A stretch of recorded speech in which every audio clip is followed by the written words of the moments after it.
Hi friends, ఎలా ఉన్నారండి? అందరికీ వందనాలండి. మేమైతే దేవుని కృప వలన చాలా బాగున్నామండి. మనం ఈరోజు లంచ్ చూద్దామండి. ముందుగా తులసి ఆకులు, మిరియాల కషాయం అండి. ఇది భోజనానికి హాఫ్ అన్ అవర్ ముందు తాగితే పెద్దవాళ్ళకి చాలా మంచిదండి. అలానే రైస్ అండి, మా పాపకి ఇష్టమని పులిహోర చేశానండి. పులిహోరకి టమాటా పప్పు చేశానండి.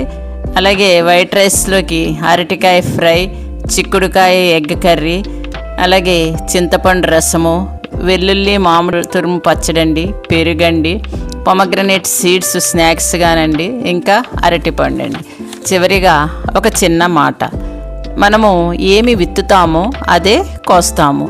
మన జీవితం కూడా ఈ వంటలానే ఉంటుంది. చూడండి, గోధుమలను కుక్కర్లో వేసి మనం పప్పును ఊహించగలమా? అలాగే మన మనసు ఏమి ఆలోచిస్తుందో అదే మాటల్లోకి వస్తుంది. మన కళ్ళు ఏమి చూస్తాయో అదే మన మనసులో నాటుకుపోతుంది. కావున తల్లిదండ్రులు పిల్లలకు మంచి ఆలోచనలు, మంచి మాటలు, దేవుని భయము నేర్పించాలి. వారు ఏమి ఆలోచిస్తున్నారో, ఏమి చేస్తున్నారో, ఏమి చూస్తున్నారో, ఏమి వింటున్నారో గమనించి వారిని సరిదిద్దాలి.